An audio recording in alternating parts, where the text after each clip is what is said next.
All right, let's get right into it. So we've got, let's get our little Christmas tree in the picture. That'd be cool.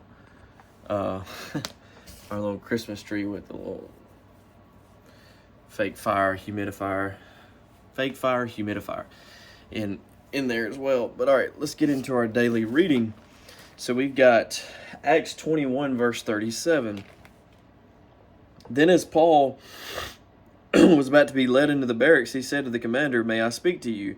He replied, "Can you speak Greek? Are you not the Egyptian who some time ago stirred up a rebellion and led the 4,000 assassins out into the wilderness?" But Paul said, "I am a Jew from Tarsus in Cilicia, a citizen of no mean city, and I implore you, permit me to speak to the people." So when he had given him permission, Paul stood on the stairs and motioned with his hand to the people. And when there was a great silence, he spoke to them in the Hebrew language, saying, "Brethren and fathers, hear my defense before you now." This is Acts 22, verse 1. And when they heard that he spoke to them in the Hebrew language, they kept all the more silent. Then he said, "I am indeed a Jew, born in Tarsus of Cilicia, but brought up in this city at the feet of Gamaliel, taught according to the strictness of our father's law, and was zealous toward God as you all are today.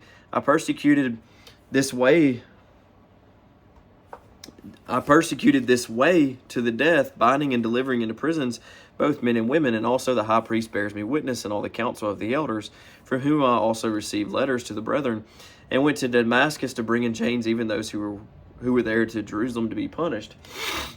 Now it happened as I journeyed and came near Damascus at about noon, suddenly a great light from heaven shone around me, and I fell to the ground and heard a voice saying to me, 'Saul, Saul, why are you persecuting me?' So I answered, 'Who are you, Lord?' And he said to me, 'I am Jesus of Nazareth, whom you are persecuting.'"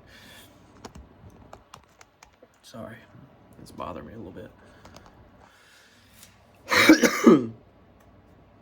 "And those who were with me indeed saw the light and were afraid, but they did not hear the voice of him who spoke to me. So I said, 'What shall I do, Lord?' And the Lord said to me, 'Arise and go into Damascus, and there you will be told all things which are appointed for you to do.' And since I could not see for the glory of that light, being led by the hand of those who were with me, I came into Damascus. Then a certain Ananias, a devout man according to the law, having a good testimony with all the Jews who dwelt there, came to me, and he stood and said to me, 'Brother Saul, receive your sight.' And that same hour I looked up at him. Then he said, 'The God of our fathers has chosen you, that you should know his will, and see the just one, and hear the voice of his mouth. Now why are you waiting? Arise and be baptized, and wash away your sins, calling on the name of the Lord.'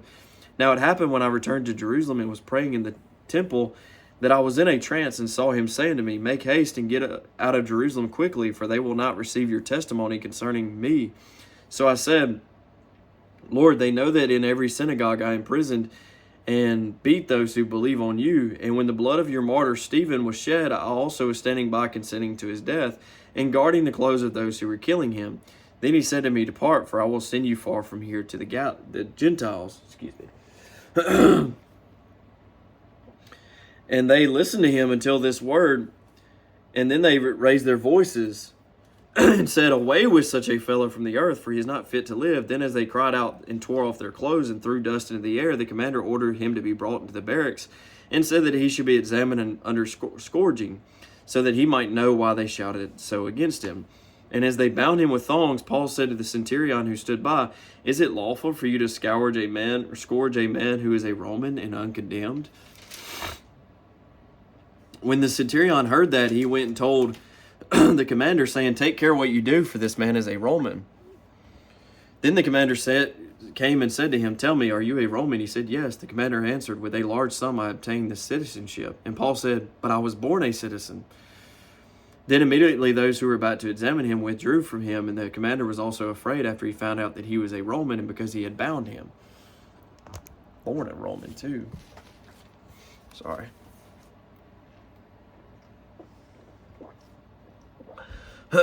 Acts 22, verse 30. The next day, because he wanted to know for certain why he was accused by the Jews, he released him from his bonds and commanded the chief priest and all their council to appear, and brought Paul down and set him before them. Acts 23, verse 1. Then Paul, looking earnestly at the council, said, "Men and brethren, I have lived in all good conscience before God until this day." And the high priest Ananias commanded those who stood by him to strike him on the mouth. Then Paul said to him, God will strike you, whitewashed wall, for you sit to judge me according to the law, and do you command me to be struck contrary to the law? And those who stood by said, Do you revile God's high priest? Then Paul said, I did not know, brethren, that he was the high priest. For it is written, You shall not speak evil of a ruler of your people. And that is Exodus 22:28.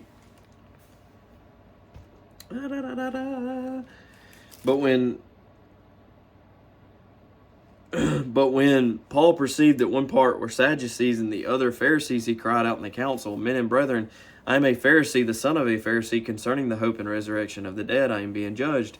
And when he had said this, a dissension arose between the Pharisees and the Sadducees, and the assembly was divided. For Sadducees say that there is no resurrection and no angel or spirit, but the Pharisees confess both. Then there arose a loud outcry, and the scribes of the Pharisees' party arose and protested, saying, We find no evil in this man, but if a spirit or an angel has spoken to him, let us not fight against it. Let us not fight against God.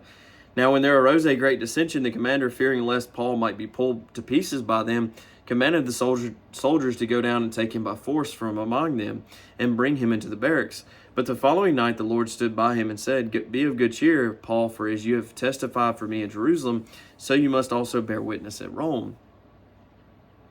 And when it was day, some of the Jews banded together and bound themselves under an oath, saying that they would neither eat nor drink till they had killed Paul. Now there were there were more than 40 who had formed this conspiracy. They came to the chief priests and elders and said, We have bound ourselves under a great oath that we will eat nothing until we have killed Paul. Now you therefore, together with the council, suggest to the commander that he be brought down to you tomorrow, as though you were going to make further inquiries concerning him, but we are ready to kill him before he comes near. So when Paul's sister's son heard of their ambush, he went and entered the barracks and told Paul. Then Paul called one of the centurions to him and said, Take this young man to the commander, for he has something to tell him. So he took him and brought him to the commander and said, Paul, the prisoner, called me to him and asked me to bring this young man to you. He has something to say to you. Then the commander took him by the hand, went aside, and asked privately, What is it that you have to tell me?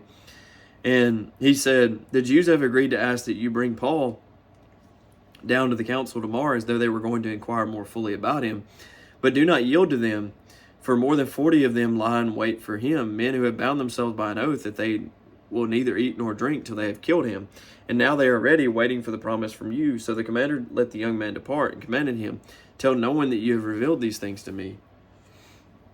And he called for 2 centurions, saying, Prepare 200 soldiers, 70 horsemen, and 200 spearmen to go to Caesarea at the 3rd hour of the night, and provide mounts to set Paul on, and bring him safely to Felix the governor.